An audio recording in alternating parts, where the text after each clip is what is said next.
Hello à tous, je suis ravie de vous retrouver d'autant plus aujourd'hui puisqu'on va commencer une nouvelle série de vidéos. Voilà, la seconde nouveauté que je vous avais annoncée déjà il y a quelques mois. La voici enfin pour cette rentrée, donc j'espère que ça vous plaira. Mais avant de rentrer dans le vif du sujet, je voulais faire une petite parenthèse et une petite précision. Puisque dans ces vidéos, on va aborder divers sujets sur des astuces que l'on peut retrouver, que l'on retrouve souvent même sur internet, sur les réseaux sociaux, astuces qui ne sont pas vraiment démontrées et parfois complètement démenties scientifiquement parlant. On le verra au fur et à mesure de ces vidéos. Ce sont des recherches au fait que j'ai effectuées que j'effectue toujours d'ailleurs depuis 1 an et demi maintenant et que je partageais déjà à l'époque en fait sur Instagram sous le nom des stories astuces green. Et ce sont des vidéos au fait qui étaient très appréciées. On m'a d'ailleurs déjà demandé pourquoi je les faisais plus. On me disait que ça aurait été chouette d'avoir la totalité de les vidéos parce qu'il faut savoir que quand je faisais ça sur Instagram, en fait je faisais une story où je donnais tous les détails vraiment de la recherche et pour ne pas que ce soit trop long, la story disparaissait au bout de 24 heures hein, et moi je faisais en fait une fiche récap que je laissais à la une. Donc je vous mets ici ou là la petite page de mon profil Instagram et je vous ai mis où est-ce que vous pouvez retrouver déjà des astuces green, enfin des fiches récap parce qu'évidemment il n'y avait pas tous les détails et ça c'est vrai qu'on me disait oui il n'y a pas, c'est dommage, il n'y a pas tous les détails que tu as dit dans ta vidéo, c'était très intéressant etc. Et du coup eh bien je me suis dit quand j'ai ouvert la chaîne que ce serait le format YouTube s'y prêtait mieux, voilà tout simplement. Et du coup j'avais arrêté sur Instagram, c'est pour ça que j'avais arrêté, non pas que ça ne plaisait pas mais parce que le format devenait un petit peu compliqué à gérer et tout, et puis il n'y avait pas tous les détails aussi, et que le format YouTube s'y prêterait mieux. Pourquoi j'ai attendu aussi longtemps du coup avant de les mettre en place? C'est tout simplement parce que, désolée si vous entendez du bruit, c'est le lave-vaisselle. Mais parce que au fait vous savez que j'ai envie que la chaîne soit vraiment interactive et de vous laisser vous pouvoir aussi gérer peut-être quelques-unes des vidéos. Et là j'en viens du coup, j'attendais au fait si jamais j'y arrivais et on y est arrivé et je vous remercie encore parce que c'est vraiment grâce à vous que c'est possible. J'attendais au fait d'avoir ce fameux onglet communauté qui me permet du coup maintenant de pouvoir faire des posts comme vous les avez déjà vus. Et du coup, comme ça, eh bien, je vais pouvoir procéder de la même manière que ce que je faisais sur Instagram, puisque c'était les abonnés qui choisissaient le sujet des prochaines vidéos par le biais d'un sondage. Et là, je vais donc pouvoir le faire. Je vous ferai un post avec différentes propositions, puisque là, j'ai quand même quelques recherches déjà de stock.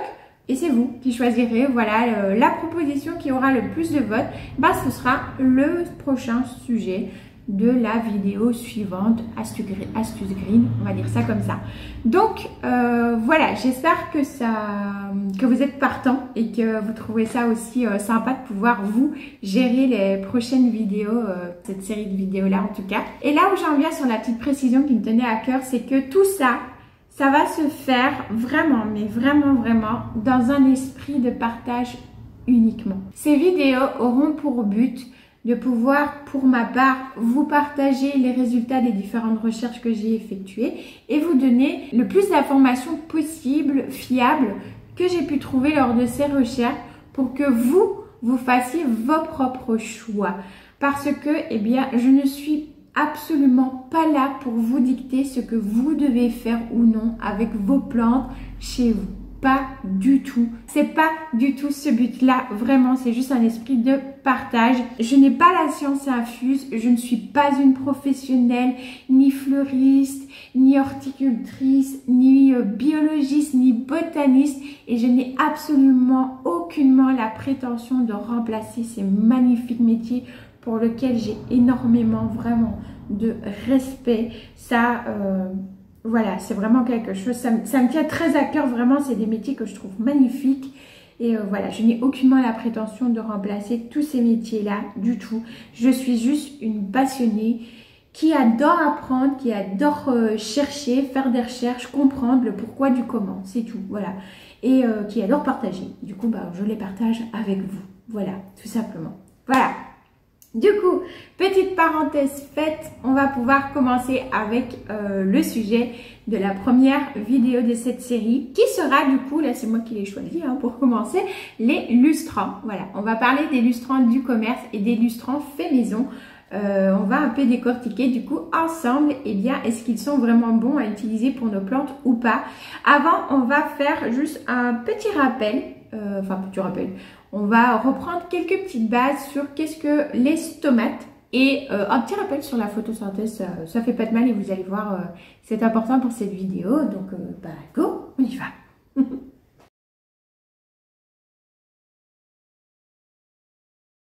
Les stomates, ce sont des pores minuscules que l'on ne voit pas à l'œil nu, un petit peu comme les pores que l'on va avoir sur notre peau, qui se situent pour nos petites feuilles, et bien principalement, il y en a sur le dessus, mais principalement sur la face inférieure des feuilles, donc sur le revers. Et lors de la photosynthèse, c'est par ces pores justement que la plante va absorber du gaz carbonique et de la vapeur d'eau et va rejeter de l'oxygène et de l'humidité. Elle transpire donc également par ceci. Et puis, c'est également avec ces pores que la plante va respirer. Donc là, elle fait l'inverse, elle absorbe de l'oxygène et elle rejette du gaz carbonique. On appelle ça les échanges gazeux.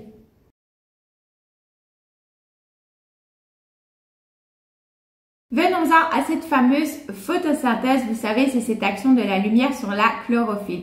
Comme vous le savez certainement déjà, eh bien c'est grâce à cette photosynthèse que les plantes puisent toute leur énergie pour pouvoir se nourrir. Elles ont donc vraiment besoin de pouvoir absorber toute la lumière suffisante nécessaire à cette fameuse photosynthèse.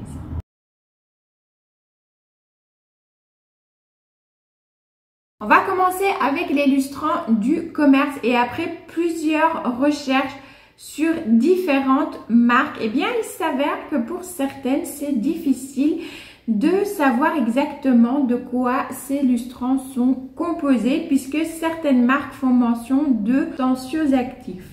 Alors c'est un terme très vague puisque on ne sait rien. On ne sait pas quels sont ces tensioactifs. Est-ce qu'ils sont naturels? Est-ce qu'ils sont chimiques? On n'a aucune info dessus. Donc voilà, ça reste quand même relativement vague. Et pour d'autres marques, eh bien là on a une composition et il s'avère qu'ils sont principalement composés d'huile minérale ou synthétique, des fois il y a les deux, de cire ou, tenez-vous bien, de silicone. Et oui.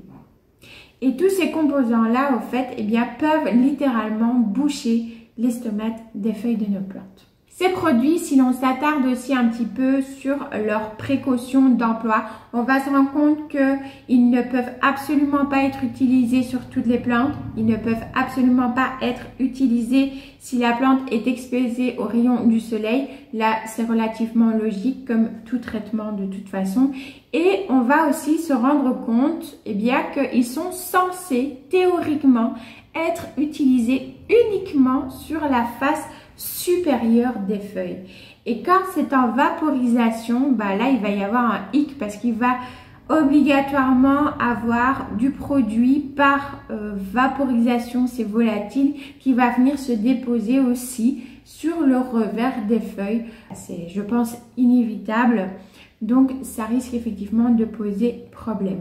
Un autre souci de ces fameux lustrants, eh bien, c'est qu'ils vont venir déposer sur la feuille comme une espèce de petit filtre qui va venir enquiquiner la photosynthèse et les plantes, du coup, auront moins de lumière à absorber puisque toute la lumière ne va pas pouvoir passer ce fameux petit filtre qui est laissé.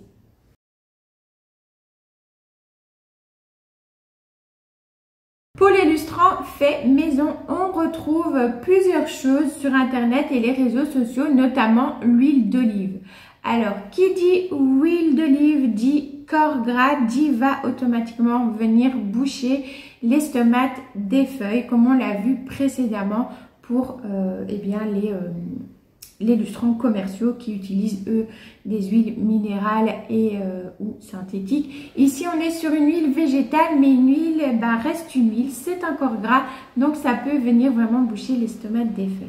Il y a là aussi un gros risque de brûlure, même si le produit n'a pas été appliqué avec des rayons directs du soleil, parce qu'effectivement, après plusieurs recherches, énormément de personnes qui ont testé cette technique de l'huile d'olive se sont rendues compte que les feuilles brûlaient plusieurs heures, voire même plusieurs jours après application de cette fameuse huile d'olive, et aussi que l'état de leurs plantes se dégradait de plus en plus. Un autre aspect très important aussi de ces huiles, c'est qu'elles sont collantes. Donc lorsque vous pensez nettoyer et faire briller au fait les feuilles de votre plante, vous les nettoyez pas, vous allez juste les lustrer, donc oui, les faire briller, mais elles ne sont pas nettoyées.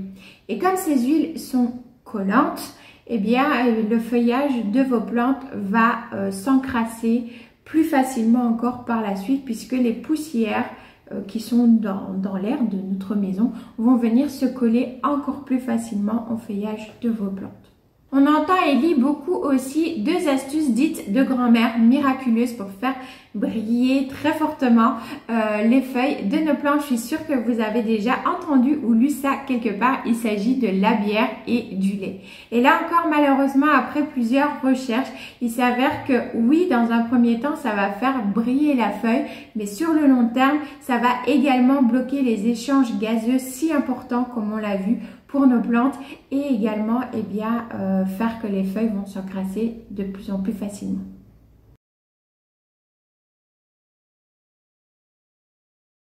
Nos chères plantes possèdent déjà une cire naturelle sur leurs feuilles qui va agir comme une barrière protectrice.